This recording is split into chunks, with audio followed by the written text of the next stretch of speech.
जंगल के सभी जानवर डरे हुए थे क्योंकि उस जंगल में एक बहुत ही खूंखार भेड़िया आया था। सभी जानवर आपस में बात करते हैं। जंगल में एक से बढ़कर एक जानवर आए, लेकिन इस जानवर से ज़्यादा खतरनाक अभी तक नहीं देखा। सही कह रहे हो भाई, उसके बड़े बड़े दांत हैं और बहुत बड़े पंजे भी हैं। सच कहूँ तो वो एक शेर से कम नहीं लगता। इतने में एक बकरी वहाँ आ गई। तुम सही कह रहे हो, मैं आज बहुत ही भाग्यशाली हूँ क्योंकि अभी उसके जंगल से बचकर आई हूँ, वरना जो उसके जंगल में फंस जाता है आज तक वो वापस नहीं आया है। पूरे जंगल में यही बात चल रही थी। बात शेर खान तक पहुँच गई।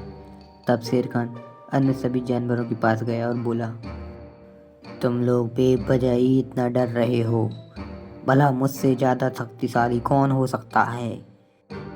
मैं शेर खान हूँ, इस जंगल का राजा। अभी आपने उस खूंखार जानवर को देखा नहीं है?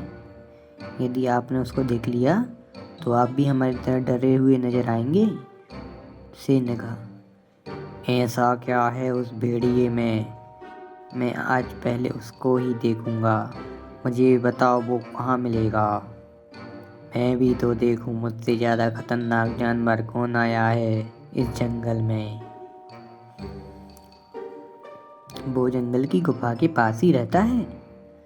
उसने मुझ पर अटैक भी वहीं किया था। तुम लोग चिंता मत करो, आज रात में उस भेड़िए को अच्छा सबक सिखाऊंगा।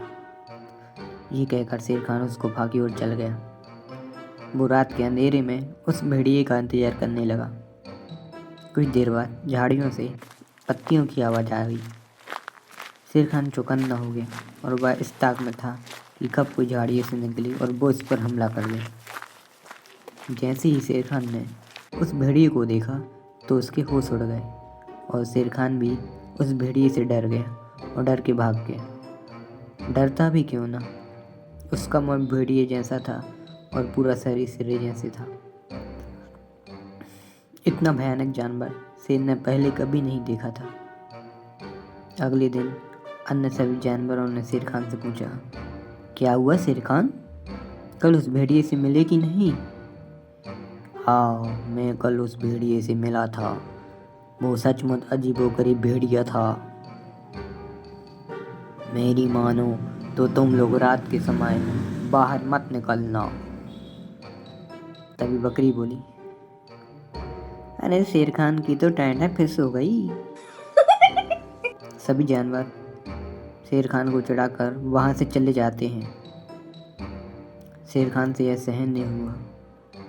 मैं जंगल का राजा हूँ, ये बात मुझे साबित करके दिखानी ही होगी, नहीं तो सभी मुझ पर हंसेंगे और ऐसे ही चिढ़ाते रहेंगे। उस दिन से शेर खान उस भेड़िए की ताक में रहने लगा। वह शाम के समय उसी गुफा के पास झाड़ियों में छिप गया। तभी उसने देखा कि एक कुत्ता अकेले उस गुफा में जा रहा है। कुछ समय और इंतजार करने के बाद वह कुत्ता गुफा से बाहर नहीं आया तो उसके मन में एक विचार आया, कहीं ये वो कुत्ता तो नहीं जो खूंखार भेड़िया बनकर सभी जानवरों को डरा रहा है। मुझे गुफा के अंदर जाकर देखना होगा। शेर खान यही मालूम करने धीरे धीरे गुफा में जाता है। मेरा शक एकदम सही है। उसने देखा वह कुत्ता शेर की खाल पहने था और हंस रहा था। कितना मज़ा आ रहा है, मुझे सर्कस वालों की ये ड्रेस क्या मिल गई। मैं तो जंगल के सभी जानवरों को डरा रहा हूँ, कोई भी मुझे पहचान नहीं पा रहा। सभी के सभी दहशत में हैं, सभी मेरे नाम से डरते हैं। मुझे तो बहुत मज़ा आ रहा है। शेर खान ये सब देखकर उस पर हमला करना चाहता था, लेकिन तभी उसके मन में एक विचार आया और जंगल में सभी जानवरों के पास आ गया। और फिर शेर खान ने सभी जानवरों से बोला, तुम लोग जाओ और उस भेड़िए को बुला कर लाओ। उस भेड़िए से बोलो यदि उसमें हिम्मत है तो शेर खान से मुकाबला करे। मैं उसको चुनौती देता हूँ, मैं भी तो देखूँ जंगल में मुझसे ज़्यादा शक्तिशाली कौन है। अरे शेर खान, क्यों मौत के मुंह में हाथ डाल रहे हो? कल तो तुम उसको देखकर ही दुम दबाकर भाग गए थे। मरने का इरादा है क्या? नहीं नहीं, आज तो मैं उस भेड़िए को मार कर ही रहूँगा। जाओ, उसको बुला कर लाओ। कोई भी जानवर उसके पास जाने से डर रहा था। जंगल में ये बात फैल गई कि शेर खान ने उस भेड़िए को लटकारा है। ये बात उस भेड़िए तक जा पहुंची और शाम के वक्त भेड़िया वहां आया और सभी जानवरों को डरा रहा था।